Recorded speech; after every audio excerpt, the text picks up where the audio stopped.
movie is about two sisters, and they have to Save come your together time, in a really save your crazy money. way to get Welcome to shy. Rotten Real Roll. I'm Sinmin. Today, let's talk about the new comedy film, Quiz Lady, starring Awkwafina and Sandra Oh, which just hit the screens. Before we start, please like, share, and follow our channel if you enjoy this content. Don't forget to hit the notification bell and choose the all button for updates. Thank you. Now, the title might throw you off a bit because, according to the summary, it seems like your typical feminist movie. So, what's the deal with racism? No worries, I'll break it down for you. First, a quick rundown of the plot. Awkwafina takes on the role of Nen, a seemingly ordinary employee in a company. She's practically invisible, rarely joining in on group discussions.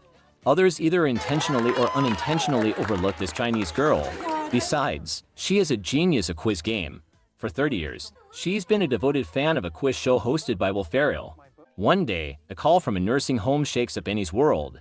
Her mom ran off with someone, leaving Annie with an $80,000 debt and a long-lost sister, Jenny, played by Sandra Oh. Jenny is Annie's opposite, bold, carefree, and chaotic. To add to the chaos, Annie's beloved dog gets kidnapped by a gang demanding ransom. The sisters are now on a money-making mission. Through a twist of fate, Jenny records Annie's quiz-solving skills and puts it online, turning Annie into a Reddit sensation. To save the dog, social-phobic Annie reluctantly steps into the limelight. If you've seen the first half of the plot, you can probably guess the type of movie it is. Yes, it tells the story of an Asian girl who, lacking family warmth from a young age, is introverted and insecure, and how she regains confidence while understanding her family. Every year, Hollywood churns out a dozen or so films with similar inspirational themes. You can predict the happy ending after watching the first 10 minutes. The only film in this genre that comes to mind with an unexpected ending is Million Dollar Baby from 20 years ago. But these films are like hamburgers, a staple in many people's lives. Even though you know what it tastes like and eating a few will fill you up, the dining experience still has some unknowns due to subtle differences. For example, you don't know if it has bacon or pickles, if the bread is too hard or just right. Of course, there's a chance it has all your favorite ingredients, but upon tasting it, you realize it's awful. Luckily, Quiz Lady is like a decent-tasting hamburger. It's not a laugh-out-loud comedy like Horrible Bosses, but the humor is relatable enough to resonate with many, especially girls. When Sandra Oh infiltrates the gang's lair to rescue her sister's dog, she learns that the gang's financial struggles are due to kidnapping dogs. However, dog owners are hesitant to pay the ransom, almost bankrupting the gang. It's a kind story. Even the villains are lovable.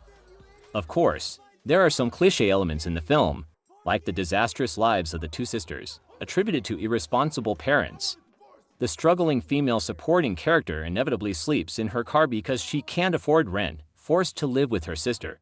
The reason for their downfall is, as always, an unrealistic dream of becoming an actor. The female lead participating in a competition after taking drugs is also too American. But overall, flaws don't overshadow the merits. I still think it's a movie worth spending an hour and a half on. If you happen to be a woman, I would give it a 7, and if you're a man, due to a bit less resonance, I would give it a 6.5. Now, let's shift our focus from the plot details to the social significance of this film, the main point of this video. As the two main characters play Chinese-American girls, the film has sparked discussions among Chinese netizens, including accusations of racism. Like this. And this. Similar comments are not uncommon. In summary, these accusations mainly focus on 2 points. Firstly, the actor's appearance is not pleasing, with accusations of degrading the appearance of Chinese people. The second point is the stereotypical portrayal of Asians. Despite the extreme nationalism prevailing among Chinese netizens nowadays, labeling almost any film or TV series with Chinese participation as insulting China, this time, I believe it's not entirely baseless. However, there are still some points that need clarification. Let's tackle the first point about the actors' appearances. Some Chinese netizens feel that, since it's a story about Chinese people, the actors should be attractive and represent Chinese aesthetic standards. Note that this is not an intended insult to appearances. just conveying the opinions of some netizens. However, there might be some misunderstandings here. In today's Hollywood, influenced by leftist ideologies, there's a shift towards deglamorization when selecting actors. In the early days, exceptionally attractive individuals were chosen, especially for lead roles, not just in Hollywood but globally. Nowadays, the trend is quietly moving towards choosing ordinary people, even those with below-average looks, as protagonists. This aims to make characters more relatable to ordinary people, resonating better with the audience. It's also rooted in political correctness, promoting the idea that ordinary-looking people also have the right to dream. This adjustment is happening not only for Chinese actors but also for actors of various ethnicities. For example, lead actresses in The Little Mermaid and the new Snow White face criticism for their appearance. In contrast, Bollywood's criteria for actors still resemble Hollywood decades ago, with a focus on beauty contest. The Chinese perspective might be seen as appearance shame or creating looks anxiety by many Americans or Canadians. Moving on to the second point, stereotyping does exist in this film.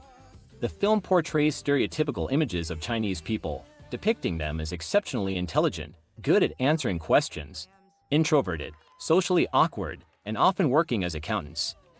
These are essentially the stereotypical images of typical Chinese individuals in the minds of Americans.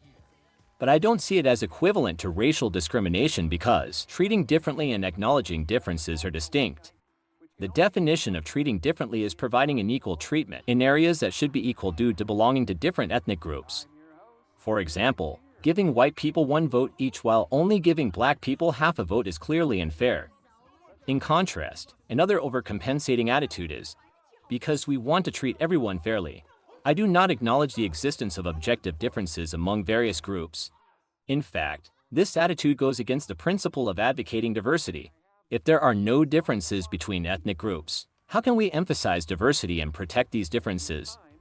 Understanding these points, let's look at the stereotyping portrayed in this film from a new perspective. Are Chinese Americans better at answering questions, less skilled in socializing, and more inclined to become accountants or doctors compared to other ethnic groups? On an individual level, the answer might be negative. For example, Chinese Americans living in the United States and Canada have children who dislike studying. And there are celebrity social butterflies like Wendy Dang. However, from a statistical perspective, such views may have significance, as they may be closer to reality, even though expressing these opinions can be easily criticized. The question is, does our society have the courage to acknowledge and embrace these differences while ensuring fair treatment? Returning to the movie itself, from the viewer's perspective, I actually hope to see more films like Quiz Lady. Not because of my own Chinese identity, but because I sense sincerity from the director. I've always disliked Disney's shallow and arrogant political correctness, forcibly adding unrelated minority characters to films just to show respect. For instance, in the recent release of Marvel's, Park Seo-joon plays an alien prince. Another arrogant approach is, in the name of respecting minority groups, forcing them to play roles in other people's stories. The most typical example is having black people play Snow White or Superman, implying minority groups don't deserve their own valuable stories. Then there's Black Panther, seemingly elevating the status of black people but still exuding condescension. The reason is simple: Black Panther is not a genuine black story. Replace all the characters with any other ethnic group, and it would still work. In reality, African Americans won't change their situation just because a film imagines a far-ahead black-rolled superpower. In comparison, a Chinese female director who can keenly capture the characteristics of her own ethnic group and create a movie exclusively for that group is something worthy of encouragement. What's most commendable is that this film doesn't awkwardly present equality issues but, through a lot of self-deprecating humor, candidly depicts the challenges faced by Chinese American women. For example, Jenny, played by Sandra Oh, often says, "Do you know how hard it is for Asian women to live in America?" Do you have any idea how hard it is to be an Asian woman in this country? Every time she says this, people around her nod in agreement. She also uses this line to try to gain advantages in conflicts with others, until she instinctively shouts racist at another Asian driver. Racist!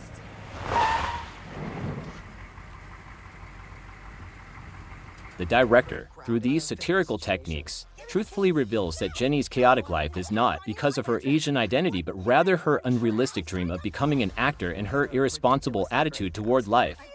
What traps her is not her identity as an Asian woman but the infantile ideology of progressivism instilled in her over the years.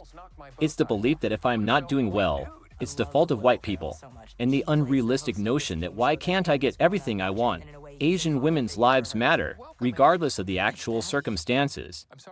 This, perhaps, is the most valuable expression the director gives through this film, and what I believe a film advocating equality should look like. Well, that's all for today. If you enjoyed this episode, please feel free to like, subscribe, and share our video. And don't forget to ring the bell for updates, so that YouTube's algorithm can better recommend our channel. See ya!